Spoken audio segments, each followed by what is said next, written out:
ನನ್ನ ಕೆಲಸ ಅಲ್ಲ, ನಾನು ಮಾಡ್ತಾ ಇರೋ ಕೆಲಸನ ಮಾಡ್ತಾ ಇರೋ ಗುರುಗಳು. ನನ್ನ ಲೋಕ ಅವರ ಲೋಕ ಒಂದೇ, ನನ್ನ ಪ್ರಪಂಚ ಅವರ ಪ್ರಪಂಚ ಒಂದೇ, ನನ್ನ ಡೈಮೆನ್ಷನ್ ಅವರೆಲ್ಲರ ಡೈಮೆನ್ಷನ್ ಒಂದೇ. ನಮ್ಮ ಎಲ್ಲರ ಅಭ್ಯುದಯ ಏನು ಆಗಬೇಕು, ಏನು ಯಾವ ಉದ್ದೇಶ ಎಲ್ಲವೂ ಒಂದೇ ಆಗಿರುತ್ತೆ. ಅದರಿಂದ ಯಾರಾದ್ರೂ ಸ್ಪಿರಿಚುವಲ್ ಲೆವೆಲ್ನಲ್ಲಿ ಯೋಚನೆ ಮಾಡ್ತಾ ಇದ್ದಾರೆ ಅಥವಾ ಅವರು ಪ್ರಯಾಣನ ಬೆಳೆಸ್ತಾ ಇದ್ದಾರೆ, ಸ್ಪಿರಿಚುವಲ್ ಫೀಲ್ಡಲ್ಲಿದ್ದಾರೆ, ಅವರು ಪೂಜೆನಾದರೂ ಮಾಡಲಿ, ಜಪನಾದರೂ ಮಾಡಲಿ, ಧ್ಯಾನನಾದರೂ ಮಾಡಲಿ, ಮೌನದಲ್ಲಾದರೂ ಇರಲಿ, ಅವರು ಏನು ಬೇಕಾದರೂ ಮಾಡಲಿ ಪರಮಾತ್ಮನ ಹೆಸರಿನಲ್ಲಿ. ಯಾವ ಪರಮಾತ್ಮನ ಹೆಸರು ಬೇಕಾದರೂ ಸಹಸ್ರನಾಮದಲ್ಲಿ ತಗೊಂಡು ಮಾಡಿಕೊಳ್ಳಿ, ಯಾವುದಾದ್ರೂ ಟೆಕ್ನಿಕ್ ಯೂಸ್ ಮಾಡಲಿ, ಯಾವ ಗುರುಗಳ ಹತ್ರ ಆದರೂ ಹೋಗಲಿ, ಯಾವ ಥರ ಇನ್ಸಿಯೇಷನ್ ತಗೊಳ್ಳಿ, ಎಲ್ಲರೂ ಕೂಡ ದಿಕ್ಕು ಕರೆಕ್ಟಾಗಿ right way, right perception, right ಗುರಿ ಇಟ್ಕೊಂಡು ಯಾರು ಹೋಗ್ತಾ ಇದ್ದಾರೆ ಎಲ್ಲರೂ ಕೂಡ ಒಂದೇ ಜಾತಿ. ಸ್ಪಿರಿಚುವಲ್ ಲೆವೆಲ್ನಲ್ಲಿ ಅವರೆಲ್ಲರೂ ಭಕ್ತರಾಗ್ತಾರೆ, ನಿಜವಾದ ಭಕ್ತರಾಗ್ತಾರೆ ಭಗವಂತನಿಗೆ. ಹಾಗಿದ್ದಾಗ ನಾವೆಲ್ಲರೂ ಒಂದೇ ಕೆಲಸ. ಉದಾಹರಣೆ ನಾನೇ ಹೇಳ್ತೀನಿ. ನನಗೆ ಯಾರಾದರೂ ಬಂದು ಆರ್ಟ್ ಆಫ್ ಲಿವಿಂಗ್ ಮಾಡಿದರೆ ನಾನು ತುಂಬ ಖುಷಿ ಪಡ್ತೀನಿ. ಯಾರಾದರೂ ಸದ್ಗುರು ಹತ್ರ ಕ್ಲಾಸ್ ತಗೊಂಡಿದ್ದು ತುಂಬ ಖುಷಿ ಪಡ್ತೀನಿ. ಈಗ ಪ್ರೆಸೆಂಟ್ ಮೂಮೆಂಟಲ್ಲಿ ಸಮಕಾಲೀನ ಕಾಂಟೆಂಪರರಿ ಪೀಪಲ್ ಯಾರ್ಯಾರು ಈ ಕೆಲಸಗಳನ್ನು ಮಾಡ್ತಾ ಇದ್ದಾರೆ ಅನ್ನೋದು ನ್ಯೂಸಲ್ಲಿ ಪ್ರತಿನಿತ್ಯ ಇರುತ್ತೆ. ರೀಲ್ ನೋಡಿದ್ರೆ ಗೊತ್ತಾಗತ್ತೆ ಯಾರ್ಯಾರು ಒಳ್ಳೆ ಕೆಲಸ ಮಾಡ್ತಿದ್ದಾರೆ, ಲೋಕಕ್ಕೆ ಒಳ್ಳೆ ವಿಚಾರಗಳನ್ನ ಹೇಳ್ತಿದ್ದಾರೆ, ಎಲ್ಲರ ಎನರ್ಜಿನ ಮೇಲೆ ಎತ್ತಾ ಇದ್ದಾರೆ, ಯಾರು ಎನರ್ಜಿನ ಕೆಳಗೆ ಹಾಕ್ತಾ ಇಲ್ಲ ಅವರೆಲ್ಲರೂ ನನ್ನ ಬಳಗ, ಎಲ್ಲರೂ ನನ್ನ ಕೆಲಸ ಮಾಡ್ತಿದ್ದಾರೆ ಅಂತ. ನಾ ಮಾಡ್ತಾ ಇರೋ ಕೆಲಸ ನನ್ನ ಕೆಲಸ ಅಂದರೆ ನನ್ನ ಸೇವೆ ಅಲ್ಲ. ನಾನು ಏನು ಕೆಲಸನ ಭಕ್ತಿಯಿಂದ ಶ್ರದ್ಧೆಯಿಂದ ಪೂಜೆ ಅಂತ ಮಾಡ್ತಿದ್ದೀನೋ ಆ ಥರ ಮಾಡ್ತಾ ಇರೋರೆಲ್ಲರೂ ಕೂಡ ನನಗೆ ತುಂಬ ಆಪ್ತರು, ನನಗೆ ತುಂಬ ಗೌರವಿಸೋರು ನನ್ನ ಗುರುಗಳವರೆಲ್ಲ. ಆ ಥರ ನಾನು ನೋಡೋದ್ರಿಂದ ನನ್ನ ಕೆಲಸ ಅಂದರೆ ಅದು ಲೋಕದ ಕೆಲಸ.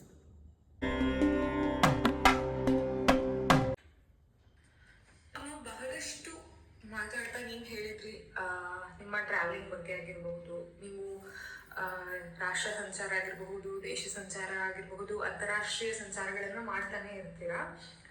ಇಂಥ ಸಂದರ್ಭದಲ್ಲಿ ನಿಮ್ಮ ಧ್ಯಾನ ಆಗಿರಬಹುದು, ಯೋಗ ಆಗಿರಬಹುದು, ಇದನ್ನೆಲ್ಲ ಹೇಗೆ ಮಾಡ್ತೀರಾ? ಪ್ರಾಣಾಯಾಮನೆಲ್ಲ ಹೇಗೆ ಮಾಡ್ತೀರಾ ಅಮ್ಮ? ಇದಕ್ಕೆಲ್ಲ ಟೈಮ್ ಹೇಗೆ ಮಾಡ್ಕೋತೀರಾ? ಯಾವಾಗ ಧ್ಯಾನ ಆಳವಾಗಿ ಧ್ಯಾನ ಗೊತ್ತಿದ್ರೆ ಇದು ಹೀಗೇ ಮಾಡಬೇಕು ಅಂತಿಲ್ಲ. ನಮ್ಮ ಸ್ಟೇಟ್ ಅದು ಇರುವಿಕೆ ಎಲ್ಲಿ ಬೇಕಾದರೂ ಅಲ್ಲಿ ಧ್ಯಾನದಲ್ಲಿ ಇರಬಹುದು. ಹಾಗೆ ಅಂತ ಕಣ್ಮುಚ್ಕೊಂಡೇ ಕೂತ್ಕೋಬೇಕು ಅಂತಿಲ್ಲ, ಕಣ್ಣು ತಕ್ಕೊಂಡೇ ಇರಬೇಕು ಅಂತಿಲ್ಲ, ಜಪನೇ ಮಾಡಬೇಕು ಅಂತಿಲ್ಲ. ಆ ಥರ ಪ್ರಾಸೆಸ್ಗೆ ಸಿಕ್ಕಾಕೊಳ್ಳೋದಿಲ್ಲ. ಪ್ರಾರಂಭದಲ್ಲಿ ಯಾರು ಧ್ಯಾನ ಪ್ರಾರಂಭದ ಸ್ಥಿತಿನಲ್ಲಿರ್ತಾರೆ ಅವ್ರಿಗೆ ಇದೆಲ್ಲ ಆಕ್ಸೆಸರೀಸ್ ಬೇಕು, ಜಪ ಬೇಕು, ಇದು ಬೇಕು, ಟೈಮ್ ಬೇಕು, ಎಲ್ಲದಕ್ಕೂ ಸಿಕ್ಕಾಕೊಂಡಿರ್ತಾರೆ. ಆದರೆ ಬೇಕು, ನಿಮ್ಮ ಪ್ರಿಪೇರ್ ಮಾಡುತ್ತೆ. ಯಾಕೆಂದರೆ ಈಗ ಎಷ್ಟೋ ಜನ್ಮದ ಕರ್ಮದಿಂದ ಅಭ್ಯಾಸ ಬಂದುಬಿಟ್ಟಿರುತ್ತೆ. ಆವಾಗ ಏನಾಗುತ್ತೆ, ಅದು ನಿಮಗೆ ಒಂದು ರೂಢಿ ಮಾಡ್ಕೊಳ್ಳೋಕ್ಕೆ you are rewiring your own subconscious mind. ನೀವು ಚೇಂಜ್ ಮಾಡ್ಕೊಳ್ತಿರ್ತೀರ, ಹ್ಯಾಬಿಟ್ಗಳನ್ನ ಚೇಂಜ್ ಮಾಡ್ಕೊಳ್ತಿರ್ತೀರ. ಇವಾಗ ಬಂದಿದ್ದೀರಾ ಹೊಸದಾಗಿ ಅಂದರೆ ಒಂದು ಫೀಲ್ಡಿಂದ ಇನ್ನೊಂದು ಫೀಲ್ಡ್ಗೆ. ಇವಾಗ ನಾನು ಧ್ಯಾನ ಕಲಿತೀನಿ ಅಂತ ಬಂದಾಗ ನಿಮಗೊಂದು ಕಟ್ಟಪ್ಪಣಿ ಈ ಥರ ಮಾಡಬೇಕು ಅಂತಿರುತ್ತೆ. ಇಷ್ಟೊತ್ತಿಗೆ ಹೇಳ್ಬೇಕು, ಇಷ್ಟೊತ್ತಿಗೆ ಯಾಕೆಂದರೆ ಅದು ಪ್ರಾಕ್ಟೀಸ್ ಮಾಡಿಸಿ, ಅಭ್ಯಾಸ ಮಾಡಿಸಿ ಒಂದು ಗ್ರೂಪ್ ಬೀಳೋವರೆಗೂ ಕೂಡ ಬೇಕು. ಆಮೇಲೆ ನಿಮಗೆ ಗೊತ್ತಾಗೋಗುತ್ತೆ. ಅದರ ಅನುಭವ ಪಡೆದ ತಕ್ಷಣ ಅದು ಇವಾಗ ನಾನು ಪ್ರಾಸೆಸ್ನಲ್ಲಿ ಸಿಕ್ಕಾಕೊಂಡ್ಬಿಡಬಾರ್ದು, ಇವಾಗ ಹೊರಗಡೆ ಬರಬೇಕು. ಇವತ್ತು ಗಾಯತ್ರಿ ಮಾಡಿ, ನಾನು ದಿನ ಗಾಯತ್ರಿ ಮಾಡಬೇಕಾಗಿಲ್ಲ, ಇನ್ನೊಂದು ದಿನ ಬೇರೆ ಜಪ ಮಾಡಿ, ಓಂ ನಮಃ ಶಿವಾಯ ಮಾಡಿ, ಇನ್ನೊಂದು ದಿವಸ ಬರೀ ವಾಕಿಂಗ್ ಹೋಗಿ ಎಕ್ಸಸೈಸ್ ಅಂದರೆ, ಇನ್ನೊಂದು ದಿವಸ ಬರೀ ಕೆಲಸ ಮಾಡ್ಕೊಳ್ಳಿ, ಮನೆ ಕೆಲಸ ಇಲ್ಲ, ಇನ್ನೊಂದು ದಿವಸ ಎಕ್ಸಸೈಸ್ ಮಾಡಿ. ಆ ಥರ ಮಾಡಿದ್ರೂ ನಿಮ್ಮ ಸ್ಥಿತಿ ಒಂದೇ ಇರುತ್ತೆ, ಸ್ಟೇಟ್ ಒಂದೇ ಇರುತ್ತೆ. ಸ್ಟೇಟ್ ಆಫ್ ಮೈಂಡ್ ಚೇಂಜ್ ಆಗಬಾರ್ದು. You are aware 24 hours on. ಆವಾಗಲೂ ಅವೇರ್ ಆಗಿರ್ತೀರಿ. That is meditation. Whatever you do, ನೀ ಏನು ತಿಂತೀಯ ಇಂಪಾರ್ಟೆಂಟ್ ಅಲ್ಲ, ಹೇಗೆ ತಿಂತೀಯ, ಹೇಗೆ ಮಾಡ್ತೀಯಾ, ಹೇಗೆ ಓಡಾಡ್ತೀಯಾ, ಹೇಗೆ ಕೂತ್ಕೊಳ್ತೀಯಾ, ಹೇಗೆ ನೋಡ್ತಾ ಇದೆಯಾ. ಏರ್ಪೋರ್ಟಲ್ಲಿ 4 ಗಂಟೆ ಕೂತ್ಕೋಬೇಕಾದ್ರೆ ಸುಮ್ಮನೆ ಕೂತ್ಕೊಂಡು ಅವ್ರ ನೋಡಿ ತಲೆ ಕೆಡಿಸ್ಕೊಳ್ಳೋ ಬದಲು ನೀ ಹೇಗೆ ನೋಡ್ತಾ ಇದೆಯಾ ಪ್ರಪಂಚನ, ನೀನು ಕ್ವಾಲಿಟಿ ಏನು, quality of seeing, quality of hearing, quality of thinking. ಒಳ್ಳೆ ಮ್ಯೂಸಿಕ್ ಕೇಳಿದ್ರೆ ಹೇಗೆ ಕೇಳ್ತೀಯ. ಆದ್ರೆ ನಿಂದ ಲೆವೆಲ್ ಚೇಂಜ್ ಆಗಿಬಿಡುತ್ತೆ. ಅದರಿಂದ ನನಗೇನು ತೊಂದರೆ ಆಗಿಲ್ಲ. ಎಲ್ಲಿ ಹೋದರೂ ಕೂಡ ಎಲ್ಲಿ ಜನ ಇದರೆಲ್ಲ ಸೇರಿಸ್ಕೊಂಡು ಒಂದು ಸತ್ಸಂಗ ಮಾಡೋದು, ಎಲ್ಲಿ ಕೂತ್ಕೊಂಡ್ರೂ ಕೂಡ ಅಲ್ಲೇ ಒಂದು ಧ್ಯಾನ ಮಾಡ್ಕೊಳ್ಳೋದು, ಎಲ್ಲಿ ಹೋದ್ರೂ ಆ ಥರ ನಮ್ಗೆ ಅಭ್ಯಾಸ ಆಗಿಬಿಟ್ಟು ಪ್ರತಿಯೊಂದು ಸ್ಪಿರಿಚುವಲ್ ಟೂರ್ ಆಗುತ್ತೆ. ಸ್ಪಿರಿಚುವಲ್ ಟೂರ್ ಅಂದರೆ ಬರೀ ಧರ್ಮಸ್ಥಳಕ್ಕೆ ಹೋಗಬೇಕು ಅಥವಾ ಕಾಶಿಗೆ ಹೋಗಬೇಕು ಅಂತಿಲ್ಲ. ನಾವು ಇಲ್ಲಿಂದ ಒಂದು ಗುಬ್ಬಿ ಮನೆ, ಇಲ್ಲೇ ಒಂದು ಫಾರ್ಮ್ ಹೌಸ್ಗೆ ಹೋದ್ರೂ ನಮ್ಮದು ಸ್ಪಿರಿಚುವಲ್ ಟೂರೇ. ಅಮ್ಮ ಎಲ್ಲಿದ್ರೂ ಅಲ್ಲಿ ನಾವು ಮಾತಾಡೋದು, ಆಡೋದು, ತಮಾಷೆ ಮಾಡೋದು, ಜೋಕ್ ಮಾಡೋದು ಎಲ್ಲ ಯಾವುದೋ ಒಂದು ಲೆವೆಲ್ನಲ್ಲಿ ನಡೀತಾ ಇರೋದ್ರಿಂದ everything rises your energy up. ಎಲ್ಲೂ ಡಿಪ್ಲೀಟ್ ಆಗಲ್ಲ energy. You feel more elated, more happy and ಎಲ್ಲನೂ. ಅದರಿಂದ ಏನೇ ಮಾಡಿದ್ರೂ ಆ ಸ್ಥಿತಿಗೆ ಆಗೋದ್ರಿಂದ ಅದೊಂದು ಸ್ಟೇಟ್ ಇದೆ, ಎಲ್ಲರೂ ತಿಳ್ಕೋಬೇಕು. ಆ ಸ್ಥಿತಿಗೆ ಶಿಫ್ಟ್ ಮಾಡ್ಕೊಂಡ್ಬಿಟ್ರೆ ನಮಗೆ ಪ್ರಾಣಾಯಾಮ ಅಂದರೆ ಕೂತ್ಕೊಂಡ ಕಡೆನೇ ಪ್ರಾಣಾಯಾಮ ಆಗುತ್ತೆ. ಉಸಿರಾಡ್ತಾ ಇರೋದನ್ನೇ ಗಮನಿಸ್ತಾ ಇದ್ರೆ ಆ ಗಮನ, ಅಲರ್ಟ್ನೆಸ್. ಅದಕ್ಕೆ ಎಷ್ಟು ಸತಿ ಹೇಳಿದ್ದೀನಿ ನಾನು, how much you are alert that much you live ಅಂತ. ಎಷ್ಟು ಆ ಪ್ರಪೋರ್ಷನಲ್ಲಿ ಬದುಕ್ತೀರಾ. ನೀವು 80% ಅಲರ್ಟ್ ಆಗಿದ್ದರೆ 80% ಬದುಕ್ತೀರಾ. 20% ಅಲರ್ಟ್ ಆಗಿದೆ 80% ಸತ್ತಿರ್ತೀರಾ. You are living dead. ಆ ಥರ ಪ್ರಪೋರ್ಷನಲ್ಲಿ ಜೀವನ ಮಾಡಬೇಕು.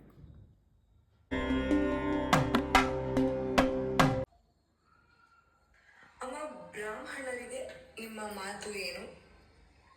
ಬ್ರಾಹ್ಮಣೇತರರಿಗೆ ಅಂದರೆ ಬ್ರಾಹ್ಮಣರು ಅಲ್ಲದೆ ಇರುವವರಿಗೆ ನಿಮ್ಮ ಮಾತೇನು? ನಾನು ಬಹಳ ಇದನ್ನು ಆಳವಾಗಿ ನನ್ನ ಅನುಭವದಲ್ಲೇ ಇದನ್ನು ಹೇಳಬೇಕು. ಈ ಎಲ್ಲೂ ಬರೆದಿರೋದು ಓದಿರೋದಲ್ಲ ಇದು. ಯಾಕೆ ಅಂದರೆ ಹೊರಗಡೆಯಿಂದ ವಿಚಾರಗಳನ್ನು ನೋಡಿದ್ರೆ ಒಂದು ಪರ್ಸೆಪ್ಷನ್ ಅಂತಾರೆ, ನಾವು ಪರ್ಸೀವ್ ಮಾಡೋ ಲೆವೆಲ್ಲೇ ಬೇರೆ. ನಮ್ಮ ಅನುಭವದಲ್ಲಿ ನಾವು ನೋಡಿದಾಗ ಅದೇ ವಿಷಯ ಬೇರೆ ಒಂದು ರೀತಿ ಕಾಣುತ್ತೆ. ನಾವು ಎಷ್ಟೆಷ್ಟು ಆಳವಾಗಿ ನಾವು ನೋಡ್ತೀವೋ, ನಮ್ಮ ಇನ್ಸೈಟ್ ಎಷ್ಟು ಪ್ಯೂರಿಟಿ ಇರುತ್ತೋ, ಯಾವ ಒಂದು ಕಲ್ಮಶಗಳು ಇಲ್ಲದೆ ನಾವು ಅದನ್ನು ಕ್ಲಾರಿಟಿಯಿಂದ ನೋಡ್ತೀವೋ, ಆಗ ಅದರ ಒಂದು ಸ್ವಭಾವ ಚೇಂಜ್ ಆಗುತ್ತೆ. ನಾವು ನೋಡ್ತಾ ಇರೋ ವಸ್ತು, ವಿಷಯ, ವಿಚಾರಗಳು ಎಲ್ಲವೂ ಚೇಂಜ್, ವ್ಯಕ್ತಿಗಳು ಎಲ್ಲ ಚೇಂಜ್ ಆಗ್ತಾರೆ.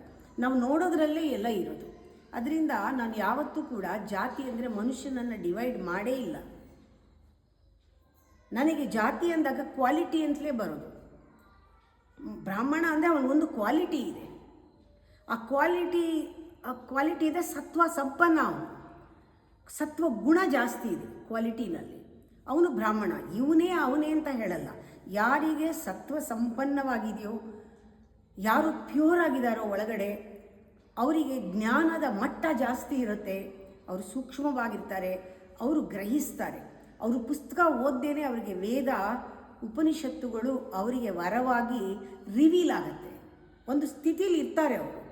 ಅವರಿಗೆ ವೇದವು ಯಾರು ಉಪದೇಶ ಮಾಡಬೇಕಾಗಿಲ್ಲ, ಅವ್ರ ಸ್ವಭಾವದಿಂದಲೇ ಅವರು ಅಂಥ ಮಂತ್ರಗಳನ್ನು, ಶಕ್ತಿಯನ್ನು ಅವರು ಆಹ್ವಾನ ಮಾಡ್ತಾರೆ. ಒಂಥರ ಅವ್ರಿಗೆ ಸಿಗುತ್ತದು. They receive it because they are in that state, open state to receive jnana. ಅವ್ರ ಸ್ವಭಾವದಲ್ಲಿ ಅದು ಇರುತ್ತೆ. ಹಾಗಿದ್ದಾಗ ನಮಗೆ ಕೆಲವು ರಹಸ್ಯಗಳು ತಾನೇ ತಿಳಿಯುತ್ತೆ. ಆ ಯಾವ ಪುಸ್ತಕದಲ್ಲಿ ಇಲ್ಲೋ ರಹಸ್ಯಗಳು, ಯಾವುದೋ ಪುಸ್ತಕ ಹೇಳದೇ ಇರೋವಂಥದ್ದು, ನಮ್ಮ ಬುದ್ಧಿಗೆ ಗೋಚರವಾಗದೇ ಇರೋದು, ವಿಶ್ಲೇಷಣೆಗೆ ಸಿಗದೇ ಇರೋದು, ನಮಗೆ ಅನಲೈಸ್ ಮಾಡೋಕ್ಕಾಗದೇ ಇರುವಂಥದ್ದು, ಬುದ್ಧಿ ಸ್ಟಾಪ್ ಆಗೋಗುತ್ತೆ. ಅದನ್ನು ಮೀರಿದ್ದು ಒಂದು ಅನುಭವಕ್ಕೆ ಬರೋದು ಮಾತ್ರ ಕೆಲವರಿಗೆ ರಹಸ್ಯಗಳು ರಿವೀಲ್ ಆಗುತ್ತಂತ, ಅವರಿಗೆ ಸೀಕ್ರೆಟ್ಸ್ ರಿವೀಲ್ ಆಗುತ್ತೆ. ಸೃಷ್ಟಿಯೇ ಅದನ್ನು ರಹಸ್ಯವನ್ನು ಬಿಡಿಸ್ತಾಳೆ. ಅವರಿಗೆ ಯಾರು ಓಪನ್ ಆಗಿದ್ದಾರೋ, ಯಾರು ಆ ಲೆವೆಲ್ನಲ್ಲಿದ್ದಾರೋ ಅವರಿಗೆ ಬ್ರಹ್ಮಜ್ಞಾನ ಒದಗುತ್ತೆ, ಬ್ರಹ್ಮನ ಆನಂದ ಅನುಭವ ಇರುತ್ತೆ, ಸೃಷ್ಟಿ ಬಗ್ಗೆ ಅವ್ರಿಗೆ ಚೆನ್ನಾಗಿ ಗೊತ್ತಿರುತ್ತೆ. ಅವರಿಗೆ ಪುಸ್ತಕದಲ್ಲಿ ಬರೆದಿರೋ 3 ಅಂದರೆ ಏನು, 5 ಅಂದರೆ ಏನು, 36 ಪೀಠಗಳು, 36 ಯೋಗ ಪೀಠ ಅಂದ್ರೇನು, 36 ತತ್ವಗಳು ಅಂದರೆ ಏನು, ಅಸ್ತಿತ್ವದ ಬಗ್ಗೆ ಅವರಿಗೆ ಚೆನ್ನಾಗಿ ಗೊತ್ತಿರುತ್ತೆ. ತತ್ವಾರ್ಥ ಬೇಗ ಅವ್ರಿಗೆ ಸಿಗತ್ತೆ. ತತ್ವಮಸಿ, ಅಹಂ ಬ್ರಹ್ಮಾಸ್ಮಿ ಸಿದ್ಧಾಂತಗಳು ಅವರಿಗೆ ಗೋಚರವಾಗುತ್ತೆ. ಆ ಥರ ಆದಾಗ ಅವರಿಗೆ ಗೊತ್ತು. 3 ಅಂದಾಗ ಅವರಲ್ಲಿ ಆ 3 ಶಕ್ತಿಗಳು ಅಂದಾಗ ಅವರಿಗೆ ಆ ಗಾಯತ್ರಿಯ 3 ಪದಗಳು ಅಂದರೆ ಒಂದೊಂದು ಗಾಯತ್ರಿಯ ಒಂದು ವಿಭಾಗಗಳು ಹೇಗಿದೆ 3, ಅದು ಅವರಿಗೆ ಗೋಚರವಾಗತ್ತೆ. 3 ಅಂದಾಗ. 2 ಅಂದಾಗ ನನ್ನ ಜನ್ಮ 2 ಸತಿ ಆಗಬೇಕು, ನಾನು ಈ ಜನ್ಮದಲ್ಲೇ ಇನ್ನೊಂದು ಜನ್ಮವನ್ನು ಪಡಿಬೇಕು, ಆ ತಾಯಿಯಿಂದ ನಮಗೆ ಜ್ಞಾನೋದಯ ಆಗಬೇಕು ಅನ್ನೋದು ಇರುತ್ತೆ ಅವರಿಗೆ. ದ್ವಿಜರು, ಅವರು ಪುನಃ ಹುಟ್ಟುತ್ತಾರೆ. ಈ ದೇಹದ ಕೊಟ್ಟಿದ್ದ ಅಪ್ಪ ಅಮ್ಮ ಬೇರೆ ಅವರಿಗೆ, ಆ ತಾಯಿ ಅವಳಿಗೆ ಇನ್ನೊಂದು ಜನ್ಮವನ್ನು ಕೊಡ್ತಾಳೆ, ಜ್ಞಾನ ದೇವತೆ. ಅವರಿಗೆ ಗೋಚರವಾಗಿ ಈ 3ನೇ ಕಣ್ಣು ತೆಗೆಯುತ್ತೆ. ಆ 3ರ ರಹಸ್ಯ ಅವ್ರಿಗೆ ಗೊತ್ತಾಗತ್ತೆ, ಗಾಯತ್ರಿ ರಹಸ್ಯ. ಅದರಲ್ಲೂ ಅವರಿಗೆ ಪಂಚಕೋಶ ಅರ್ಥ ಆಗುತ್ತೆ. ಪಂಚಕೋಶದಲ್ಲಿ ಅವರು ಒಳಗಡೆ ನೋಡ್ತಾರೆ. 5 ಅರ್ಥ ಆಗುತ್ತೆ. ಪಂಚೀಕರಣ ಹೇಗಾಯಿತು ನಮ್ಮ ದೇಹದಲ್ಲಿ ಅನ್ನೋದು ಅವ್ರಿಗೆ ಗೊತ್ತಾಗತ್ತೆ. ಸಪ್ತ ಧಾತುಗಳಿಂದ ಹೇಗೆ ಈ ದೇಹ ಆಗಿದೆ ಅಂತ ಗೊತ್ತಾಗತ್ತೆ. ಸಪ್ತ ಧಾತುಗಳು ಅಂದರೆ ಸಪ್ತ ವ್ಯಾಹೃತಿಗಳನ್ನು ಅವರು ಅರ್ಥ ಮಾಡ್ಕೊಳ್ತಾರೆ, ಸಪ್ತ ಚಕ್ರಗಳನ್ನು ಅರ್ಥ ಮಾಡ್ಕೊಳ್ತಾರೆ. ಅರ್ಥ ಮಾಡ್ಕೊಳ್ಳೋದಲ್ಲ, ಅವರಿಗೆ ಕಾಣಿಸುತ್ತೆ. ದಾರ್ಶನಿಕರವರು ಅವ್ರಿಗೆ ಕಾಣಿಸುತ್ತೆ ಒಳಗಡೆ. ಅಕಸ್ಮಾತ್ ಅವರು ಏನಾದರೂ ಈ ಜನ್ಮದಲ್ಲಿ ನಾವು ಮನಸ್ಸು ಮಾಡಿದ್ರೆ ಅಥವಾ ನಾವು ಬೇಕು ಅಂದಾಗ ಅವ್ರಿಗೆ ಸಿಗುತ್ತದು. ಅವರಾಗಲೇ ರೆಡಿ ಇರ್ತಾರೆ, ಅವರಿಗೆ ಆ ಯೋಗ್ಯತೆ ಇರುತ್ತೆ. ಅವ್ರ ಹುಟ್ಟಿನಲ್ಲೇ ಅವರಿಗೆ ರಕ್ತದಲ್ಲೇ ಅವರಿಗೆ ಇರುತ್ತೆ ಅದು. ಹಾಗೆ 7 ಅಂದಾಗ ಗೊತ್ತಾಗತ್ತೆ, 9 ಅಂದಾಗ 9 ಆವರಣಗಳ ಪರಿಚಯ ಆಗುತ್ತೆ ಅವರಿಗೆ. ಈ ಥರ ಪ್ರತಿಯೊಂದು ಯಾವ್ಯಾವುದು ರಹಸ್ಯಗಳಿದೆಯೋ ಅದೆಲ್ಲ ಕೂಡ ಬಿಡುಗಡೆ ಆಗುತ್ತೆ. ಅವರು ಪುಸ್ತಕಗಳನ್ನ ಆಮೇಲೆ ಇಟ್ಕೊಂಡು ರೆಫರ್ ಮಾಡಿಕೊಂಡು ನನಗೆ ಗೊತ್ತಾಗಿರೋದು ಸರಿ ಅಂತ ರೆಫರೆನ್ಸ್ಗೆ ಬುಕ್ಕನ್ನು ತಗೊಳ್ತಾರೆ ಹೊರತು ಅದರಲ್ಲಿ ಓದಿ ಸ್ಟಡಿ ಮಾಡಿ ಅವರು ಥೀಸಿಸ್ ಬರೆಯಲ್ಲ. ಇಂಥವರು ಬ್ರಾಹ್ಮಣರು. ಬ್ರಾಹ್ಮಣರಿಗೆ ಬ್ರಹ್ಮಜ್ಞಾನ ಇದೆ, ಉಪನಿಷತ್ತುಗಳ ಸಾರ ಅರ್ಥ ಆಗಿದೆ, ಅದನ್ನು ಜೀವನದಲ್ಲಿ ಅನುಷ್ಠಾನ ಮಾಡ್ತಾ ಇದ್ದಾರೆ. ಅವರಿಗೆ ಎಲ್ಲರೂ ಒಂದೇ, ಅವರಿಗೆ ಜಾತಿನೇ ಇಲ್ಲ. ಅವರ ಸಿದ್ಧಾಂತವು ಅತೀತವಾದದ್ದು. ಅವರು ಯಾರ ಜೊತೆನೂ ಜಗಳ ಆಡೋದಿಲ್ಲ. ಹಾಗೆ ಅಂತ ಅವರು ಮೂರ್ಖರಲ್ಲ. ಅವರು ಯಾರನ್ನೂ ಬೈಯೋದಿಲ್ಲ. ಹಾಗೆ ಅಂತ ಅವರು ಪೆದ್ರಲ್ಲ. ಅವ್ರಿಗೆ ಗೊತ್ತಿಲ್ಲ ಅನ್ನೋದಿಲ್ಲ. ಅವ್ರಿಗೆಲ್ಲ ಗೊತ್ತಿರೋದ್ರಿಂದ ಅವ್ರು ಸುಮ್ಮನೆ ಇರ್ತಾರೆ. ಅವ್ರಿಗೆ ಗೊತ್ತು ಯಾರು ಜಗಳ ಆಡ್ತಾರೆ, ಯಾರು ಮೈ ಮೇಲೆ ಬೀಳ್ತಾರೆ. ಅವರು ತಿಂತಾರದನ್ನು ಅಂತ ಗೊತ್ತು. ಅವರು ಪನಿಷೂ ಮಾಡಲ್ಲ ಯಾರಿಗೂ. ಈ ಋಷಿ ಇದೆಯಲ್ಲ, ಆ ಋಷಿ ಅನ್ನೋದು, ಆ ಮಹರ್ಷಿ ಅನ್ನೋದು, ಅವೆಲ್ಲ ಕುಣಿಸ್ತದೆ ಯಾರೂ ಹೆಸರು ಕೊಟ್ಟಿದ್ದಲ್ಲ. ಅದು ಬ್ರಾಹ್ಮಣರ ಉನ್ನತವಾದ ಬ್ರಹ್ಮಜ್ಞಾನದಿಂದ ಅವರಿಗೆ ಆ ಪದವಿ ದೊರಕತ್ತೆ, ಆ ಜ್ಞಾನ ದೊರಕತ್ತೆ. ಅದರಿಂದ ಬೇರೆ ಬೇರೆ ಜಾತಿ ಮಾಡೋಕ್ಕಾಗಲ್ಲ. ಪ್ರತಿಯೊಬ್ಬನಿಗೂ ಕೂಡ ಬ್ರಾಹ್ಮಣನಾಗುವ ಯೋಗ್ಯತೆ ಇದೆ, ಪಾಸಿಬಿಲಿಟಿ ಇದೆ. ಅವನಲ್ಲಿ ಆ ಸತ್ವ ಸಂಪನ್ನನಾಗಿ ಅವನಲ್ಲಿರೋ ರಜೋಗುಣಗಳ ತಮೋ ಗುಣಗಳು, ಅವನಲ್ಲಿರೋ ಪಶುಗುಣ, ಪ್ರಾಣಿ ಗುಣ, ಮನುಷ್ಯ ಗುಣ, ರಾಕ್ಷಸ ಗುಣ ಎಲ್ಲವನ್ನೂ ಕೂಡ ವಿವೇಕದಿಂದ ಬಿಡಿಸಿ ಎಲ್ಲ ಆರಿಸಿ ಪಕ್ಕಕ್ಕೆ ಹಾಕಿ ಒಳ್ಳೆಯ ಸತ್ಸಂಗ ಮಾಡಿ ಅವನು ಒಬ್ಬ ಯಾಂಥ ಜಾತಿ ಅಂತ ಜನ ಕರೆದಿ ಪರವಾಗಿಲ್ಲ, ಅವನು ಬ್ರಾಹ್ಮಣನಾಗೋದಕ್ಕೆ ಯೋಗ್ಯನಾಗಿರ್ತಾನೆ. ಹುಟ್ಟಿದ ಮೇಲೆ ಮನುಷ್ಯನಾಗಿ ಅವನಿಗೆ ಪಾಸಿಬಿಲಿಟಿ ಇದೆ. ಆದರೆ ಅವನು ಐಡೆಂಟಿಫೈ ಮಾಡ್ಕೊಳ್ಬಾರ್ದು, ನಾನಿಷ್ಟೇ ಅಂತ. ಅದರಿಂದ ಬ್ರಾಹ್ಮಣರಿಗೆ ಹೇಳೋದು, ನಮಗೆ ಸಿಕ್ಕಿಬಿಟ್ಟಿದೆ ಆಲ್ರೆಡಿ ಒಂದು ಸ್ಟೇಟ್. ನಾವು ಯೋಗ್ಯರು ಅಂತ ಅಂದ್ಕೊಂಡಿದ್ದೀವಿ. ಆದರೆ ಆ ಯೋಗ್ಯತೆ ಉಳಿಸ್ಕೋಬೇಕಾದ್ರೆ ನಾವು ನಮ್ಮನ್ನು ಗಮನಿಸ್ಕೊಂಡು ಆತ್ಮಸಂಶೋಧನೆ ಮಾಡಿಕೊಂಡು ಆತ್ಮಚಿಂತನೆಯನ್ನು ಮಾಡಿಕೊಂಡು ಎಲ್ಲರಿಗೂ ಒಂದೇ ಸರ ಭಾವನೆಯಿಂದ ನೋಡ್ತಾ ಸರ್ವೇ ಜನ ಸುಖಿನೋ ಭವಂತು ಅಂತ ಎಲ್ಲರನ್ನೂ ತಬ್ಕೊಂಡು ಎಲ್ಲರನ್ನೂ ಉದ್ಧಾರ ಆಗುವಂಥ ಕೆಲಸಗಳನ್ನೆಲ್ಲ ಬ್ರಾಹ್ಮಣರು ಮಾಡಿದ್ರೆ ಅವರು ಉಳಿಸ್ಕೋತಾರೆ. ಒಂದೊಂದು ಪೂಜೆನಲ್ಲೂ ಅವನ ಬ್ರಾಹ್ಮಣಿಕೆಯನ್ನು ಹೆಚ್ಚು ಮಾಡ್ಕೊಳ್ತಾ ಹೋಗ್ಬೋದು. ಅವನ ವಿಚಾರಗಳಲ್ಲಿ, ಅವನ ಮಾತಿನಲ್ಲಿ, ಅವನು ಉಪಯೋಗಿಸುವ ಪದಗಳಲ್ಲಿ. ಬ್ರಾಹ್ಮಣರು ಉಪಯೋಗಿಸೋ ಪದನೇ ಬೇರೆ. ಆ ಸಂಸ್ಕೃತ ಪದಗಳೆಲ್ಲವೂ ಆಳವಾದ ಅರ್ಥಗಳನ್ನು ಕೊಟ್ಟು ವೈಬ್ರೇಷನ್ ಉಂಟು ಮಾಡುವಂಥ ಆ ಸಂಸ್ಕೃತ ಅವನ ಒಂದು ಭಾಷೆ ಆಗಿರುತ್ತೆ. ಅದನ್ನು ಫೀಲ್ ಮಾಡ್ತಾನೆ, ಮಂತ್ರಗಳನ್ನು ಫೀಲ್ ಮಾಡ್ತಾನೆ, ಅರ್ಥ ಮಾಡ್ಕೊಳ್ತಾನೆ. ಅದು ಆ ವೈಬ್ರೇಷನ್ನಲ್ಲಿ ಅವನು ಬದುಕ್ತಾನೆ. ಇದೆಲ್ಲವೂ ಕೂಡ ಬ್ರಾಹ್ಮಣನ ಯಾರು ಬೇಕಾದರೂ ಆಗಬಹುದು ಆ ಸ್ಥಿತಿ. ಯಾರು ಬ್ರಾಹ್ಮಣರೋ ಅವರು ಉಳಿಸ್ಕೊಳ್ಳಿ, ಯಾರು ಬ್ರಾಹ್ಮಣರಲ್ಲೋ ಅವ್ರು ಬ್ರಾಹ್ಮಣರಾಗಲಿ. ಈ ಜಾತಿಯಿಂದ ಸ್ವಾರ್ಥದಲ್ಲಿ ಇದ್ದವನು ಶೂದ್ರ ಆಗ್ತಾನೆ, ಸ್ವಾರ್ಥಿ. ಯಾಕೆಂದರೆ ಮನೋಧರ್ಮದಲ್ಲಿ ಅಹಂಕಾರ, ಸೆಲ್ಫಿಶ್ನೆಸ್ಸು, ಸೆಲ್ಫ್ ಸೆಂಟರ್ಡ್ನೆಸ್ಸು, ನಾನು ನಂದು ಅನ್ನೋ ಸ್ವಾರ್ಥ, ಬೇರೆಯವ್ರನ್ನ ಕಂಡ್ರೆ ಅಸೂಯೆ, ಈ ಒಂಥ ದರಿದ್ರ ಭಾವನೆಗಳು ನಮ್ಮಲ್ಲಿ ತುಂಬಿಕೊಂಡಿದ್ದಾಗ ಅದು ಶೂದ್ರತನ ಆಗುತ್ತೆ. ಅವನನ್ನು ಯಾರೂ ಶೂದ್ರ ಅಂತ ಪಟ್ಟ ಕಟ್ಟಲ್ಲ. ಅವನು ತಿನ್ನೋ ಆಹಾರ ಆಗಲಿ ಅದು ಅದನ್ನು ಒಳಗಡೆ ರಾಕ್ಷಸನ್ನು ಸಪೋರ್ಟ್ ಮಾಡ್ತಾ ಇರುತ್ತೆ, ಒಳಗಡೆ ಇರೋ ದೆವ್ವ ಭೂತಗಳನ್ನು ಸಪೋರ್ಟ್ ಮಾಡ್ತಾ ಇರುತ್ತೆ. ಅವನು ಏನು ತಿಂತಾನೆ, ಏನು ನೋಡ್ತಾನೆ, ಏನು ಕುಡಿತಾನೆ, ಏನು ಮಾಡ್ತಾನೆ, ಯಾರ ಜೊತೆ ಇದ್ದಾನೆ, ಯಾವ ಸವಾಸ ಮಾಡ್ತಾನೆ, ಯಾವ ರೀತಿ ಜನಗಳನ್ನು ನೋಡ್ತಾನೆ, ಅವನು ಅದರ ಮೇಲೆ ಅವನ ಜಾತಿ. ಅದರಿಂದ ಹೆಸರಲ್ಲ ಅದಕ್ಕೆ. ಯಾರು ಬರೀ ಸೆಲ್ಫಿಶ್ ಆಗಿರ್ತಾರೋ, ಅವರು ಪ್ರಾಣಿ ಥರ ನಡ್ಕೊಳ್ತಾರೋ ಅವರೆಲ್ಲರೂ ಶೂದ್ರ ಆಗ್ತಾರೆ. ನಾನೇನಾಗಿ ಪ್ರಾಣಿ ಥರ ನಡ್ಕೊಂಡ್ರೆ ನಾನು ಶೂದ್ರ ಒಂದು ಕರ್ಮವನ್ನು ಮಾಡ್ತಾ ಇದ್ದೀನಿ ಅಂತ, ಅದಕ್ಕೆ ಸರಿಯಾಗಿ ತಿಂತೀನಿ ನಾನು. ಅದೇನೇ ನಾವು ವ್ಯಾಪಾರ ಮನೋಧರ್ಮದಲ್ಲಿ ನಾವು ಕೆಲಸ ಮಾಡಿದಾಗ ವೈಶ್ಯರು ಅನ್ಸ್ಕೋತೀವಿ. ಆ ವೈಶ್ಯ ಮನೋಧರ್ಮ, ಅದು ಜಾತಿ ಅಲ್ಲ. ಆ ಜಾತಿ ಅಂದರೆ ಕ್ಯಾಟಗರಿ ಅಂತ. We belong to that category immediately at that very moment. We just our energy pushes us down to that state, to that level. ಆದರೆ ಒಂದು 4 ಜನ ಕೂಡಿಸ್ಕೊಂಡು ಒಳ್ಳೇದಾಗಲಿ ಅಂದ ತಕ್ಷಣ ಆ ಬಲ ಬರುತ್ತೆ ತೋಳಿಗೆ.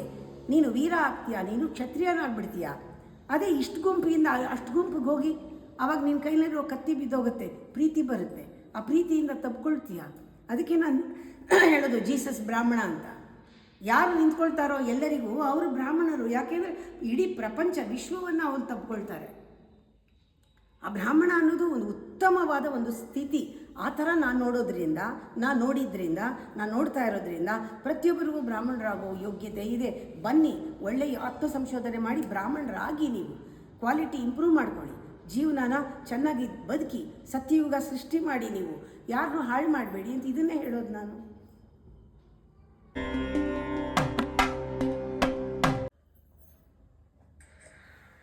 ಅಮ್ಮ, ಈ ಮೈ ಮೇಲೆ ದೇವರು ಬರೋದು ಅಂತ ಅಂತಾರೆ, ಅದು ಮತ್ತೆ ಪರಕಾಯ ಪ್ರವೇಶ ಅನ್ನೋದು ಎರಡು ಒಂದೇನಾ ಅಥವಾ ಬೇರೆ ಬೇರೆನಾ? ಇದ್ರ ಬಗ್ಗೆ ಸ್ವಲ್ಪ ಹೇಳ್ತೀರಾ? ನೀವು ಎರಡನ್ನ ಕೇಳಿದ್ರಿ. ಮೈ ಮೇಲೆ ದೇವ್ರು ಬರೋದು, ಪರಕಾಯ ಪ್ರವೇಶ. ನಾನು ಮೂರು ಹೇಳ್ತೀನಿ. ದೇವ್ರನ್ನ ಬರೆಸ್ಕೊಳ್ಳೋದೊಂದಿದೆ, ಬರೋದೊಂದಿದೆ. ದೇವ್ರನ್ನ ಬರೆಸ್ಕೊಳ್ಳೋದು ಬೇರೆ, ದೇವ್ರು ಬರೋದು ಬೇರೆ. ದೇವ್ರನ್ನ ಬರೆಸ್ಕೊಳ್ಬೇಕಾದ್ರೆ ಹೊರಗಡೆಯಿಂದ ಅದು ಮೋಟಿವೇಟ್ ಮಾಡಬೇಕು, ಅದಕ್ಕೆ ಏನೇನೋ ಶಬ್ದಗಳಾಗಬೇಕು, ಏನೇನೋ ಆಗಬೇಕು ಹೊರಗಡೆ. ಆವಾಗ ಆ ಸ್ಫೂರ್ತಿ ಬಂದು ಕೆಲವರಿಗೆ ಬಿಯಾಂಡ್ ದಿ ಮೈಂಡ್ ದೇಗು. ಇದು ಒಂಥರ, ಇದು ನಂಗೆ ಗೊತ್ತಿಲ್ಲ, ಸತ್ಯವಾಗಲೂ ನಂಗೆ ಗೊತ್ತಿಲ್ಲ ಅದು. ಎರಡನೇದು, ದೇವರು ಬರೋದು ತನ್ನಷ್ಟಕ್ಕೆ ಬರೋದಿದೆ. ಅದು ದೇವರು ಬರೋದು ಅಂದರೆ, ದೇವರು ಯಾರು ಅಲಂಕಾರ ಮಾಡಿಕೊಂಡು ಕಿರೀಟ ಹಾಕ್ಕೊಂಡು ಕೈಯಲ್ಲಿ ಶಂಕು ಪದ್ಮ ಇಟ್ಕೊಂಡು ಬರೋದಿಲ್ಲ. ದೇವರು ಅಂದ್ರೇ ನಾವು ಅಲಂಕಾರ ಮಾಡ್ಕೋಬೇಕಾಗಿಲ್ಲ. ಆ ಥರ ದೈವಿಕ ಶಕ್ತಿ ನಮ್ಮಲ್ಲಿ, ದೈವಿಕ ಶಕ್ತಿನ ನಾವು ಗಮನಿಸಿದಾಗ ಗೊತ್ತಾಗತ್ತೆ ಅದರ ನವಿರಾದ ಕ್ವಾಲಿಟಿ ಏನು. ದಯೆ ಪರಮಾತ್ಮನ ಗುಣ. ದಯಾಮಯ ಅಂತೀವಿ, ದಯಾಮಯ ಈಶ ಅಂತೀವಿ. ಈಶ ಹೊಡೆದಾಕ್ರಿ, ದಯಾಮಯ. ಹಾಡಲ್ಲಿ ದಯಾಮಯ ನಾರಾಯಣ, ಪ್ರೇಮಮಯ ಶ್ರೀಕೃಷ್ಣ ಅಂತೀವಿ. ಹೆಸರು ಕೊಟ್ಟಿದ್ದೀವಿ ಇದಕ್ಕೆಲ್ಲನೂ. ನಾವು ಹೆಸರೆಲ್ಲ ಹೊಡೆದಾಕ್ಬಿಡಿ, ಕ್ವಾಲಿಟಿ ತೊಗೊಳ್ಳಿ. Drop that god, drop that name, drop that religion, drop everything. Just go to the quality. Start feeling the quality. It is in you. ನಿಮ್ಮಲ್ಲಿದೆ ಅದು. ಆ ದೈವಿಕ ಗುಣಗಳೇ ಇದೆ, ಎಲ್ಲರಲ್ಲೂ ಇರುವ ಅಂತಃಸತ್ವನೇ ಅದು. ಪ್ಯೂರ್ ಆ ನಾಲೆಡ್ಜು ಅನ್ನೋದು ಒಂದು ಸಣ್ಣ ಬಿಂದು ವಿರೂಪದಲ್ಲಿದೆ ಅದು. ಅದನ್ನು ವಿಕಾಸ ಮಾಡ್ತಾ ಮಾಡ್ತಾ ಮಾಡ್ತಾ ಮಾಡ್ತಾ ಅದನ್ನು ವಿಕಾಸಗೊಳಿಸಿ ಅದನ್ನು ಒಂದು ಮಂಡಲವಾಗಿ ದೊಡ್ಡದಾಗಿ ಮಾಡೋದು ನಮ್ಮ ಕೈನಲ್ಲಿದೆ. ಎಲ್ಲ ಥರ ಅವಕಾಶಗಳು ಇದೆ. ಅದಕ್ಕೆ ಸರಿಯಾದ ದೇಹ ಕೊಟ್ಟಿದ್ದಾನೆ, ಮನಸ್ಸು ಕೊಟ್ಟಿದ್ದಾನೆ, ಬುದ್ಧಿ ಕೊಟ್ಟಿದ್ದಾನೆ, ಪ್ರಜ್ಞೆ ಕೊಟ್ಟಿದ್ದಾನೆ, ಜಾಗೃತಿ ಕೊಟ್ಟಿದ್ದಾನೆ. ಎಲ್ಲ ಸ್ಥಿತಿಯು ಕೊಟ್ಟು ಪರಮಾತ್ಮ ನೋಡ್ತಾ ಇದ್ದಾನೆ. ಯಾರು ನಾನಾಗ್ತಾರೆ, ಯಾರು ನಾನಾಗ್ತಾರೆ, ಯಾರು ನನ್ನ ಹತ್ತಿರ ಬರ್ತಾರೆ, ಯಾರು ನನ್ನ ಗುಣವನ್ನು ಯಾರು ಬಳಸ್ಕೋತಾ ಇದ್ದಾರೆ ಅವ್ರಿಗೆ ಸ್ವಲ್ಪ ಸಹಾಯ ಮಾಡಿ ಮೇಲಕ್ಕೆತ್ತೋಣ. ಯಾರು ಪರಮಾತ್ಮನ ಕಡೆಗೆ ನಡ್ಕೊಂಡು ಬರ್ತಾ ಇದ್ದಾರೆ, ಪರಮಾತ್ಮನ ದಿಕ್ಕಿಗೆ ಹೋಗ್ತಾ ಇದ್ದಾರೆ, ಯಾರು ದೈವಿಕ ಗುಣಗಳನ್ನು ಹೆಚ್ಚು ಬಳಸ್ಕೊಂಡು ಸತ್ವ ಸಂಪನ್ನರಾಗಿದ್ದಾರೆ, ಪರಮಾತ್ಮ ಅವರಿಗೆ ಸಹಾಯ ಮಾಡಿ ಕೈ ಹಿಡಿದು ಎತ್ತಿ ಮೇಲಕ್ಕೆ ಹೇಳ್ಕೊಂಡು ಬಾ ಇಲ್ಲಿ ಬಾ ಕೂತ್ಕೊಂಡು ನನ್ನ ತೊಡೆ ಮೇಲೆ, ಭುಜದ ಮೇಲೆ, ತಲೆ ಮೇಲೆ ಅಂತ ಕೂರಿಸ್ಕೊಂಡ್ಬಿಡ್ತಾನೆ. ಐಕ್ಯವರಾಗ್ಬಿಡ್ತೀವಿ ನಾವು. ಹಾಗೆ ದೇವರು ಆಗಿಬಿಡ್ಬೋದು. ಆ ದೇವರೇನೇ ನಮ್ಮ ಒಳಗೆ ಪ್ರವೇಶ ಮಾಡಿ ಒಳಗಡೆ ಎತ್ತೋದು. ದೈವಿಕ ಶಕ್ತಿಗಳು, ದೈವಿಕ ಗುಣಗಳು, ಕರುಣೆ, ದಯೆ, ಪ್ರೀತಿ, ಪ್ರೇಮ, ಸ್ನೇಹ, ಅನುಕಂಪ ಎಲ್ಲ ಇದೆಯಲ್ಲ, compassion, everything is godly feeling. You have that godly feeling inside. ಎಷ್ಟಿದೆ ನಿಮ್ಮ ಹತ್ರ? ಅನ್ಲಿಮಿಟೆಡ್, ಅನ್ಬೌಂಡೆಡ್ ಗಾಡ್ಲಿ ಫೀಲಿಂಗ್ ಇದೆ. ಕೆಟ್ಟದ್ದು ಎಷ್ಟಿದೆ? ಪಾಪ ಕೆಟ್ಟದ್ದು ತುಂಬ ಕಮ್ಮಿ ಇದೆ ರೀ. ಕೆಟ್ಟದ್ದು ಹೊರಗಡೆಯಿಂದ ಬಂದಿರೋದು. ಕೆಟ್ಟದ್ದು ನೀವೇ ಗುಡ್ಡೆ ಹಾಕ್ಕೊಂಡು ಜನ್ಮ ಹೊತ್ಕೊಂಡು ಹೋಗ್ತಿರೋ ಮೂಟೆ, ಅದು ಹೊರಗಡೆಯಿಂದ ಬಂದಿರೋದು. ನಿಜವಾಗ್ಲೂ ಪ್ರತಿಯೊಂದು ಮನುಷ್ಯನ ಜನ್ಮ ಸಿಕ್ಕಿದ ಮೇಲೆ ಕೆಟ್ಟದ್ದು ಕಮ್ಮಿ ಇದೆ, ಒಳ್ಳೆಯದೇ ಜಾಸ್ತಿ ಇರೋದು. ಆದರೆ ಕೆಟ್ಟದ್ದು ಹೊರಗಡೆ ಇದೆ. ನೀವು ಹೊರಗಡೆ ಇರೋದ್ರಿಂದ ಅದೇ ಕಾಣ್ತಾ ಇದೆ. ನೀವು ಸ್ವಲ್ಪ ಒಳಗಡೆ ಹೋಗಿ ಕೆಟ್ಟದ್ದೆಲ್ಲ ಮಾಯ ಆಗ್ತಾ ಬರುತ್ತೆ, ಹೋಗ್ತಾ ಬರುತ್ತೆ, ಒಳ್ಳೆಯದೇ ಸಿಗುತ್ತಲ್ವಾ.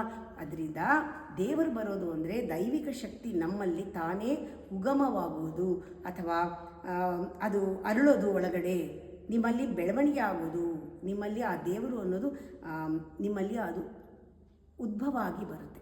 ದೇವರು ಬರೋದು ಅಂದರೆ ಅದು. ದೇವರು ನಿಮ್ಮ ಮೈ ಮೇಲೆ ಬರಲ್ಲ, ದೇವರು ನಿನ್ನ ಆಕ್ಯುಪೈ ಮಾಡ್ಕೊಂಡ್ಬಿಡ್ತಾರೆ. ಆಗ ನೀ ಮಾಡೋ ಕೆಲಸ ದೇವ್ರ ಥರ, ನೀ ಮಾತಾಡೋ ದೇವ್ರ ಥರ, ನೀ ನೋಡೋ ದೇವ್ರ ಥರ. ದೇವರೇ ಸಾಕ್ಷಾತ್ ಬಂದಿದ್ರೆ ಏನೇನು ನಡೆಸ್ತಾ ಇದ್ದ ಆಯಾ ಸಂದರ್ಭದಲ್ಲಿ ಹಾಗೆ. ಅದಕ್ಕೆ ಅಂತ ನಿಂಗೆ ಅರಮನೆ ಸೃಷ್ಟಿ ಆಗಲ್ಲ. ನಿನ್ನ ಕರ್ಮದಿಂದ ಒಂದು ಪಾತ್ರ ಇರುತ್ತೆ, ಆ ಪಾತ್ರದಲ್ಲೇ ದೇವರು ಕಾಣಿಸ್ಕೊಳ್ತಾನೆ. ಅರ್ಜುನ ಏನಾಗಿದ್ದ? ಅವನು ಕ್ಷತ್ರಿಯ, 5 ಜನದಲ್ಲಿ ಒಬ್ಬ ಆಗಿದ್ದ, ಕಾಮನ್ ಅಷ್ಟರಲ್ಲಿ. ಆದರೆ ಅವರಲ್ಲಿ ಪರಮಾತ್ಮ ವಿಶ್ವರೂಪ ದರ್ಶನ ಮಾಡಿಸ್ಲಿಲ್ವಾ? ಹಾಗೆ you will be chosen one. ಅದಕ್ಕೆ ದೇವರು ಹೀಗೆ ಪರಕಾಯ ಪ್ರವೇಶ ಅಂದರೆ ಅವನು ನಮಗೆ ಸ್ವಇಚ್ಛೆಯಿಂದ ನಾವು ಬೇರೆಯವರಲ್ಲಿ ಪ್ರವೇಶ ಮಾಡೋದು. ಆಗ ಧ್ಯಾನದಲ್ಲಿ ನಮ್ಮ ದೇಹನ ಬಿಟ್ಟಿರ್ತೀವಿ, ದೇಹದಿಂದ ಹೊರಗೆ ಬಂದಿರ್ತೀವಿ. ಹೊರಗೆ ಬಂದು ಯಾವ ದೇಹ ಬೇಕಾಗುತ್ತೋ ಆ ಒಂದು ಪಾತ್ರ ಮಾಡೋಕ್ಕೆ ಅವರಲ್ಲಿ ಪ್ರವೇಶ ಮಾಡಿ ಆ ಕೆಲಸನ ಮಾಡಿಸ್ತೀವಿ. ಅದು ಕೂಡ ಸಾಧ್ಯ ಆಗುತ್ತೆ. ಅಂದರೆ ಗುರುಗಳು ಯಾರು ಧ್ಯಾನ ಮಾಡ್ತಾರೆ, ಆ ಧ್ಯಾನದಲ್ಲಿ ಪ್ರವೇಶ ಮಾಡ್ತಾರೆ, ಇವನಿಂದ ಗುರುಗಳಿಗೆ ಏನೋ ಒಂದು ಆಗಬೇಕು ಅಂತಿರುತ್ತೆ, ಅವರು ಅವರಲ್ಲಿ ಪ್ರವೇಶ ಮಾಡಿ ಆ ಕಾರ್ಯ ಆಗೋವರೆಗೂ ಅವರಲ್ಲಿದ್ದು ಆಮೇಲೆ ಹೊರಟೋಗ್ತಾರೆ. ಹೀಗೆ ಎಷ್ಟೋ ಸತಿ ರಾಘವೇಂದ್ರ ಸ್ವಾಮಿಗಳು 800 ವರ್ಷಗಳು ಕಾಲ ನಾನು ಬೃಂದಾವನದಲ್ಲಿ ಇರ್ತೀನಿ ಅಂದರೆ ಏನು ಅರ್ಥ? ನಾನು ಕೆಲಸ ಮಾಡ್ತೀನಿ ಅಂತ ಸುಮ್ಮನೆ ಬೃಂದಾವನದಲ್ಲಿ ಕೂತಿಲ್ಲ. ಜೀವಂತ ಶಕ್ತಿ ಅದು. ನಾವು ಯಾವಾಗ ಕನೆಕ್ಟ್ ಮಾಡ್ತೀವೋ ನಮ್ಮ ಮೂಲಕ ಆ ಗುರುಗಳು ಕೆಲಸ ಮಾಡ್ತಾರೆ. ಅವ್ರ ಮನಸ್ಸಿನಲ್ಲಿ ಏನೇನಿದೆ, ಏನೇನು ಮಾಡಬೇಕು ಅಂತಿದೆ, ಅವರು ಈ ಭೂಮಿ ಮೇಲೆ ಈ ಥರ ಲೋಕದಲ್ಲಿ ಈ ಕಲಿಯುಗದಲ್ಲಿ ಏನೇನು ಒಳ್ಳೆಯದಾಗಬೇಕಾಗಿದೆ ಎಲ್ಲ ಅವ್ರಿಗೆ ಗೊತ್ತಿದೆ. ಹೀ ನೋಸ್, ಅವ್ರಿಗೆ ಗೊತ್ತು. ಆಗ ಯಾರು ಇದಕ್ಕೆ ಮಾಡೋಕ್ಕೆ ನಿಂತಿದ್ದಾರೆ ಅವ್ರನ್ನ ಆರಿಸ್ಕೊಳ್ತಾರೆ, ಅವ್ರ ಒಳಗೆ ಅವರು ಪ್ರವೇಶ ಮಾಡ್ತಾರೆ, ಪ್ರೇರಣೆಯನ್ನು ಕೊಡ್ತಾರೆ, ಅವ್ರ ಕೆಲಸನ ಮಾಡ್ತಾರೆ. ಈ ಥರ ಶಂಕರಾಚಾರ್ಯರಿಗೆ ಬೇಕಾದಷ್ಟು ಸತಿ ಅನುಭವ ಆಗಿದೆ. ಒಂದು ಸತಿ ಅವರು ಬರೆದೂ ಇದ್ದಾರೆ, ಪರಕಾಯ ಪ್ರವೇಶ ಆಗಿದ್ದು ಒಂದು ಕಥೆನಲ್ಲೂ ಬರುತ್ತೆ. ಹೀಗೆ ಎಷ್ಟೋ ಕಥೆಗಳಲ್ಲಿ ಇದೆ. ಆದರೆ ಅದು ಪರಕಾಯ ಪ್ರವೇಶ ಅಂದ ತಕ್ಷಣ ಪಿಕ್ಚರ್ನಲ್ಲಿ ಅವರು ನಿಮ್ಗೆ ಅರ್ಥ ಆಗೋಂಗೆ ಯಾವುದೋ ಒಂಥರ ತೋರಿಸ್ಬೋದು. ಆ ಥರ ಅಲ್ಲ ಅದು. ಅದು ವಿಜುವಲೈಸೇಷನ್ಗೆ ಆ ಥರ ಕೆಲವೆಲ್ಲ ಪ್ರಿಡಿಕ್ಟ್ ಮಾಡಿರ್ತಾರೆ. ಆ ಥರ ಅಲ್ಲ. ಪರಕಾಯ ಪ್ರವೇಶ ಅಂದರೆ ಬೇರೆ ಪ್ರೇರಣೆಗಳು ನಿನ್ನೊಳಗಿಂದ ಕೆಲಸ ನಿಂಗೆ ಮಾಡ್ತಾ ಇದ್ದೋ ಗೊತ್ತಿಲ್ಲ, ಇದು ಹೆಂಗೆ ನಂಗೆ ಬಂದೇ ಇಲ್ವಲ್ಲ, ಇದು ಹೆಂಗೆ ಅದನ್ನ ಮಾಡ್ತಿದ್ದೀನಿ, ಇಲ್ಲ ಇದು ನಂದಲ್ಲ, ಅಲ್ಲಿಂದ ಬರ್ತಾ ಇದೆ, ಅಲ್ಲಿಂದ ಎಲ್ಲಿಂದ ಗೊತ್ತಿಲ್ಲ. somewhere, from nowhere, from everywhere, it comes to you. Through you it happens. You will be the witness for that. For some time ಅದಾಗೋವರೆಗೂ ಅದು ಇರುತ್ತೆ. ಆ ಶಕ್ತಿ ಏನೆಲ್ಲ ಕೆಲಸ ಮಾಡಿಸುತ್ತೆ. ಆಮೇಲೆ ನಿಧಾನವಾಗಿ ಒಂದು ನಿನಗೆ ಶಾಂತವಾದ ಸ್ವರೂಪ ಕೊಟ್ಟು ಹೊಟ್ಟೋಗುತ್ತೆ. ಈ ಥರ ಅದಕ್ಕೆ ನಾವು ಅಲೋ ಮಾಡಲ್ಲ. ಎಷ್ಟೋ ಜೊತೆ ಅಲೋ ಮಾಡಿದ್ರೆ ಬರುತ್ತೆ. ಅಲೋ ಮಾಡೋದು ಅಂದರೆ ಏನು? ಸರೆಂಡರ್.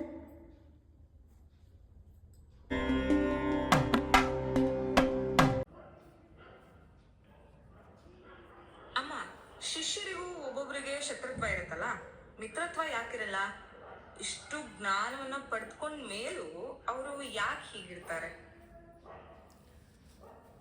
ಆ್ಯಕ್ಚುಲಿ ಕಲಿಯೋ ಪ್ರಾಸೆಸ್ನಲ್ಲಿ ಶತ್ರುತ್ವದಿಂದ ಮಿತ್ರತ್ವಕ್ಕೆ ಹೋಗುವ ಪ್ರಾಸೆಸ್ಸಲ್ಲಿ ಇರ್ತಾರೆ ಅವರು.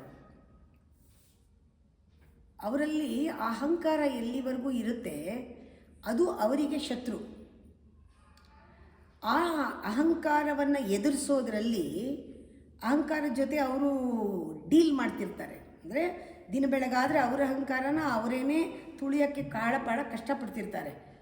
ಆ ಒಂದು ಪ್ರಾಸೆಸ್ ನಡೀತಾ ಇರುತ್ತೆ. ಆವಾಗ ಬೇರೆ ಯಾರಾದ್ರೂ ಅಹಂಕಾರನ ಮುಟ್ಟಿದಾಗ ಅದು ಆಲ್ರೆಡಿ ನೀವು ಅದ್ರ ಜೊತೆ ಇರ್ತೀರ.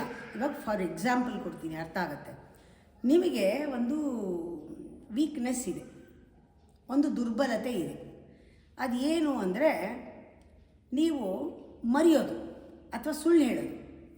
ಆ ಥರದ್ದು ಒಂದು ಏನೋ ವೀಕ್ನೆಸ್ ಇದೆ ಅಂತ ಇಟ್ಕೊಳ್ಳಿ. ಅದು ನಿಮ್ಮ ಅಹಂಕಾರದಿಂದನೇ ಬಂದಿರೋದು ನಿಮಗೆ. ಈಗ ನೀವು ಆ ಅಹಂಕಾರದ ಆ ಬುದ್ಧಿ ಅಥವಾ ಆ ಒಂದು ಐಡೆಂಟಿಟಿನ ಹೊಡೆದಾಕೋಕ್ಕೆ ನೀವು ಶ್ರಮ ಪಡ್ತಾ ಇದ್ದೀರಾ. ಆತ್ಮ ಸಂಶೋಧನೆಯಲ್ಲಿ ನಿಮಗೆ ಗೊತ್ತಾಗಿದೆ ಇದನ್ನು ಅಹಂಕಾರ. ನೀವು ಆ ಶ್ರಮ ಪಡ್ತಾ ಇದ್ದಾಗ ಅಹಂಕಾರ ಏನಾಗಿರುತ್ತೆ, ಎಕ್ಸ್ಪೋಸ್ ಆಗಿರುತ್ತೆ. ನೀವು ನೋಡ್ತಾ ಇರ್ತೀರ ಅದನ್ನು.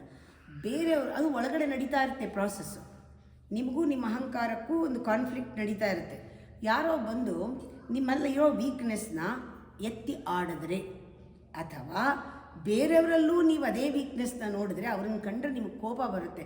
ನಾನು ಬೇಡ ಅಂತ ಇಲ್ಲಿ ಫೈಟ್ ಮಾಡ್ತಿರೋದು ಇಲ್ಲೂ ಇದ್ದಾರಲ್ಲ ಇಂಥವರು, ಅವ್ರ ಶತ್ರು. ಆ ಗುಣ ಶತ್ರು, ಅವರಲ್ಲಿರೋ ಗುಣ ಶತ್ರು ನಿಮಗೆ. ಯಾಕೆಂದ್ರೆ ನಿಮ್ಮ ಶತ್ರು ಆ ಶತ್ರು ಒಂದೇ. ನಿಮ್ಮಲ್ಲಿರೋ ವೀಕ್ನೆಸ್ಸು ಬೇರೆಯವರಲ್ಲಿದ್ದರೆ ನೀವು ಅವ್ರನ್ನ ಇಷ್ಟಪಡಲ್ಲ. ಯಾಕೆ ಅಂದರೆ ಆ ಗುಣ ನಿಮ್ಮಲ್ಲೂ ಇರೋದರಿಂದ ಇಷ್ಟಪಡಲ್ಲ. ನೀವು ಅದರ ಜೊತೆ ಫೈಟ್ ಮಾಡ್ದಂಗೆ ಅವರು ಆ ಗುಣದ ಜೊತೆನೂ ಫೈಟ್ ಮಾಡ್ತೀರಾ. ಅದು ಶತ್ರುತ್ವ. ನಿಮ್ಮಲ್ಲಿ ನೀವು ಗೆಲ್ತಾ ಬನ್ನಿ, ಅವ್ರನ್ನ ನೋಡಲೇಬೇಡಿ. ನಿಮ್ಮಲ್ಲಿ ನೀವು ಆ ಅಹಂಕಾರನ ಮೆಟ್ಟಿ ನಿಂತು ನೀವು ಆಗ ಏನಾಗುತ್ತೆ, ಅವರಲ್ಲಿ ಆ ಗುಣ ಇದ್ದರೂ ಕೂಡ ಅವ್ರಿಗೆ ಸಹಾಯ ಮಾಡ್ತೀರಾ. ನೀವು ಯಾವ ರೀತಿ ವಾಸಿ ಮಾಡಿಕೊಂಡ್ರಿ ಅವ್ರಿಗೆ ಆ ವಾಸಿ ಮಾಡ್ಕೊಳ್ಳೋಕ್ಕೆ ಅವಕಾಶ ಮಾಡಿಕೊಡ್ತೀರಾ. ನೋಡು, ನಾನು ಒಂದಿನ ಹೀಗೆ ಮಾಡ್ತಾಯಿದ್ದೆ, ಪರವಾಗಿಲ್ಲ, ಸರಿ ಹೋಗುತ್ತೆ, ನೀವು ಮಾಡಿ ಅಂತ ಅವಾಗ ನೀವು ಕೋಪ ಮಾಡ್ಕೊಳ್ಳಲ್ಲ. ಅವ್ರನ್ನ ಮಿತ್ರತ್ವದಲ್ಲಿ ನೋಡ್ತೀರಾ, ಅವ್ರಿಗೆ ಸಹಾಯ ಮಾಡ್ತೀರಾ. ಆವಾಗ ಏನಾಗುತ್ತೆ, ಅವರು ಕೂಡ ನಿಮ್ಮಿಂದ ಒಂದು ಪಾಠ ಕಲಿತಾರೆ. ಆಗ ಏನಾಗುತ್ತೆ, ಹೀಗೆ ನೀವು ಬೆಳಿತೀರಾ, ಜೊತೆಯಲ್ಲಿ ಶಿಷ್ಯ ವೃಂದನ ಬೆಳೆಸೋಕ್ಕೆ ನಿಮ್ಮಿಂದ ಸಹಾಯ ಆಗುತ್ತೆ. ನೀವು ಮೊದಲು ಕಲಿಬೇಕು, ಆಮೇಲೆ ತಾನೇ ಕಲಿಸ್ತೀರಾ, ನಿಮಗೆ ಗೊತ್ತಿಲ್ಲದೆ ಕಲಿಸ್ತೀರಾ. ಅದಕ್ಕೆ ಈ ಬರೋವಾಗಲೇ ನಿಮ್ಮಲ್ಲೇ ಆ ಶಿಷ್ಯನಲ್ಲಿ ಒಬ್ರಿಗೊಬ್ಬರಿಗೂ ಫೈಟ್ ಆಗೋದು, ಅದು ಮಿತ್ರತ್ವ ಶತ್ರುತ್ವ ಬೇರೆಯವ್ರ ಮೇಲಲ್ಲ, ನಿಮ್ಮಲ್ಲೇ ಕೆಲವು ಕ್ವಾಲಿಟಿನ ಮಿತ್ರರು ನಿಮ್ಗೆ ಸಪೋರ್ಟ್ ಮಾಡೋರು ಇರ್ತಾರೆ. ನಿಮ್ಮ ಕೆಲವು ಕ್ವಾಲಿಟಿ ನಿಮ್ಮನ್ನು ಸಪೋರ್ಟ್ ಮಾಡ್ತಾ ಇರಲ್ಲ. ಮೊದಲೇ ನಿಮ್ಮಲ್ಲಿ ಶತ್ರುತ್ವ ಇರುತ್ತೆ, ನಿಮ್ಮ ಶತ್ರುತ್ವ ಅವ್ರ ಶತ್ರುತ್ವ ಎರಡಕ್ಕೂ ಫೈಟ್ ಆಗುತ್ತೆ. ಆವಾಗ ತಿಳ್ಕೊಬೇಕು, ನಾನು ಅವ್ರ ಜೊತೆ ಫೈಟ್ ಮಾಡ್ತಿಲ್ಲ, ಅವ್ರ ಸ್ವಭಾವದ ಜೊತೆ ಫೈಟ್ ಮಾಡ್ತಾಯಿದ್ದೀನಿ. ಯಾಕೆ ಬೇಕು, ನಾನು ಮೊದಲು ನಾನು ಈ ಫೈಟ್ ಮಾಡೋ ಸ್ವಭಾವನ ನಿಲ್ಲಿಸ್ತೀನಿ ಅಂದಾಗ ಅವ್ರು ಫೈಟ್ ಮಾಡೋಕ್ಕೆ ಬಂದರೂ ನೀವು ಶಾಂತವಾಗ್ತೀರ. ಇಟ್ಸ್ ಅ ವೆರಿ ಇದೊಂಥರ ಕೆಮಿಕಲ್ ಕಾಂಬಿನೇಷನ್ ನಮ್ಮಲ್ಲೇ ಚೇಂಜ್ ಆಗಬೇಕು. ಹೊರಗಡೆ ಶತ್ರುಗಳು ಯಾರೂ ಇಲ್ಲ, ನಮಗೆ ನಾವೇ ಶತ್ರು.